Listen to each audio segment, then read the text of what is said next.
नमस्कार साथियों, मैं हूं जिगेश कुमार आज और आप हैं जीवन मंत्र यूट्यूब चैनल के साथ। जैसा कि आप लोग जान रहे हैं कि अभी 1 to 5 में डीएड और बीएड दोनों में काफ़ी उथल फूट मच रही है। सभी उछल कूद कर रहे हैं, बड़े बड़े ऑडियो, बड़े बड़े स्टेटमेंट सभी ग्रुप में भेज रहे हैं, अपनी बातों को रख रहे हैं, अपनी विचारों को वो रख रहे हैं, लड़ रहे हैं। लेकिन मैं इस पर कुछ ज़्यादा बोलना मैं नहीं चाहता हूं, क्योंकि यहाँ पर अहम की भावना हो गई है सबों में ये हो गई है कि हमें नौकरी नहीं होगी तो किसी का भी नहीं होने देंगे।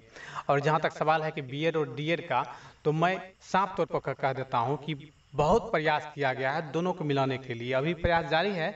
लेकिन अभी ऐसा कोई निष्कर्ष निकल के नहीं आ रहा है और न ही अभी निष्कर्ष निकलने वाला है, क्योंकि यहाँ पर एक का कहना है कि आप बीच में प्राथमिकता क्यों लिए और दूसरे का कहना है कि प्राथमिकता मेरा हक है। अब इस पर हम कुछ ज़्यादा करेंगे नहीं, क्योंकि केस हो चुकी है और बहाली उसी केस के कारण बहाली भी अटकी हुई है। और वहाँ पर जो भी सत्य होता है या गलत होता है, जो भी हो आपका बात, आपको वहाँ पर आपको अपनी वकील से अच्छे तरीके से रखना होता है, तभी आप वहाँ कुछ कर सकते हैं। नहीं तो आप वहाँ सत्य होने के बावजूद भी कुछ नहीं कर पाते हैं और असत्य भी वहाँ सत्य हो जाता है और उसकी विजय हो जाती है। जैसे कि हम लोग एनएस डीलर में देख चुके हैं।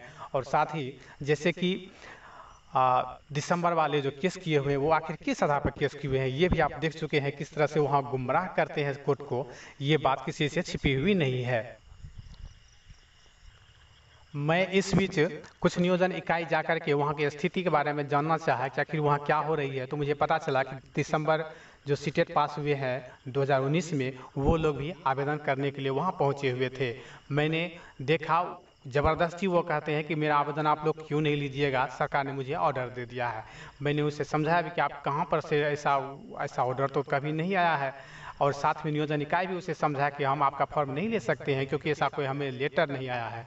वो ज़बरदस्ती करके फॉर्म भर रहे हैं, जबकि ऐसा अभी तक किसी को ऐसा लेटर जारी नहीं हुआ है सचिवालय या कहीं से भी, शिक्षा विभाग से, जिससे ये स्पष्ट हो सके कि दिसंबर वाले को भी लिया जा रहा है। क्योंकि इसी दिसंबर वाले के लिए तो ये सब खेल हो रहा है। उसी के कारण यहाँ मेगा सूची नहीं तैयार हो रही है, क्योंकि वहाँ 4 दिसंबर तक आपको फाइनल मेगा सूची जारी नहीं करना है। तो फिर आप किस आधार पर वहाँ आ जाते हैं फॉर्म भरने के लिए। और दूसरा, मैंने देखा कि 1 to 5 में खास करके ज़्यादा कैंडिडेट है वहाँ पर, उसमें ज़्यादा मैंने अप्लाई कर रहे हैं सभी एनएस वाले।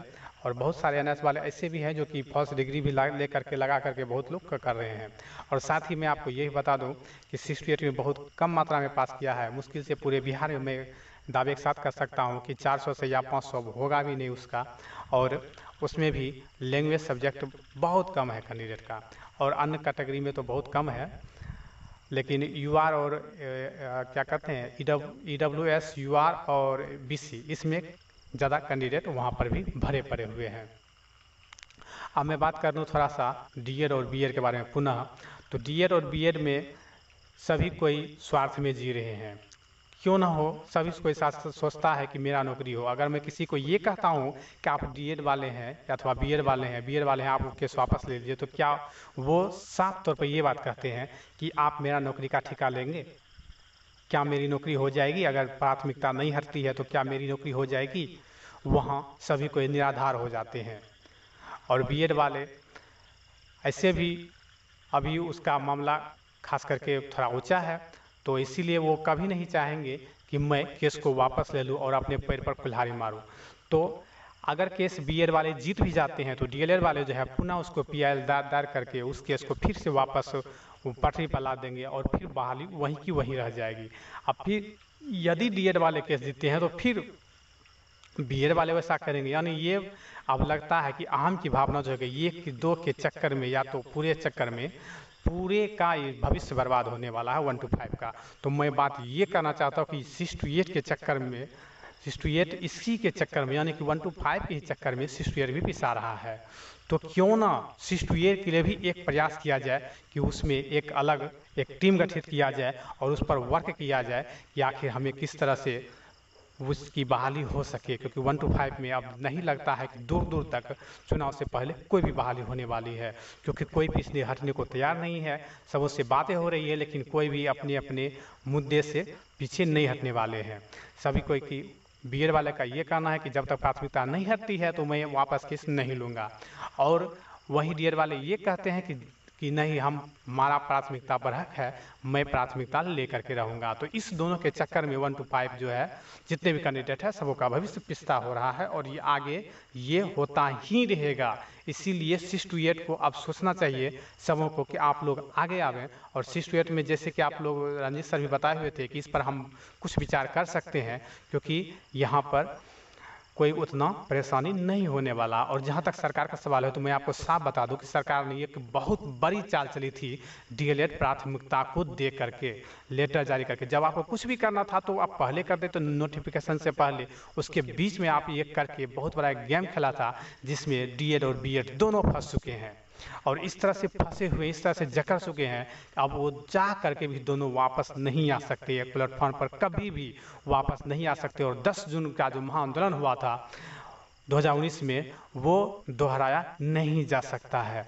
अगर हो भी तो बहुत मुश्किल है कि अब बहाली 1 to 5 की खास करके हो सकती है। 6 to 8 के लिए अभी भी वक्त है, अभी भी है टाइम कि हम लोग कुछ कर सकते हैं उसके लिए, और बहुत कुछ उसमें हो सकता है, क्योंकि 6 to 8 की बहाली हो जाती है तो 1 to 5 पर दबाव थोड़ा कम आएगा।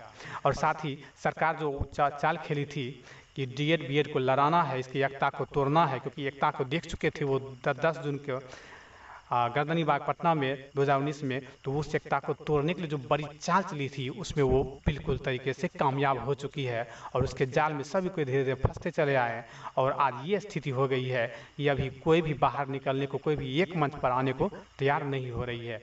मैंने भी कुछ से बात करने की कोशिश की, मुझे भी काफ़ी सलाह दिया गया कि आप भी सर किसी से बात कीजिए, जैसे कि बीएड वाले सर हैं, हरिराम जी हैं, उससे बात कीजिए, अथवा डीएलएड वाले से बात कीजिए। तो मैं क्यों बात करूंगा भैया? अगर वो कहेगा कि आप मेरा ठेका लेते हैं नौकरी का होने का, तो मैं क्या जवाब दूंगा?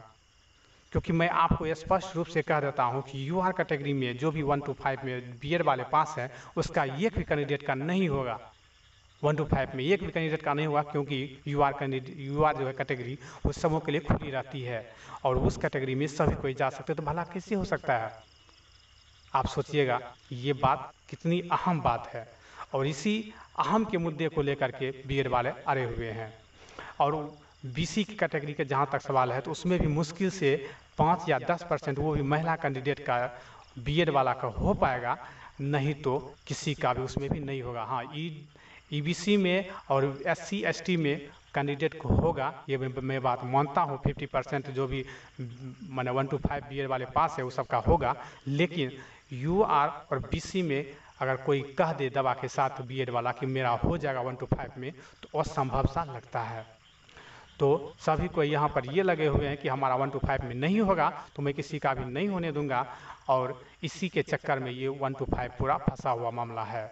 मैं किसी पर दबाव नहीं दूंगा कि आप जो है एक मंच पर आइए या कुछ भी कीजिए, आप अपना सुविधा के अनुसार कीजिए, लेकिन मुझे दूर दूर तक कोई नज़र नहीं आता है कि बीएड और डीएड वाले दोनों एक मंच पर आएंगे, क्योंकि सरकार जो चाल खेली थी प्राथमिकता को देकर के, उसमें वो कामयाब हो चुकी है, और उसी जाल में सभी दलदल में फंसते जा रहे हैं, और ऐसी फंस गए हैं कि उससे निकलना तो क्या, उससे दूर जाना बहुत मुश्किल हो गया सभी अभ्यर्थियों के लिए।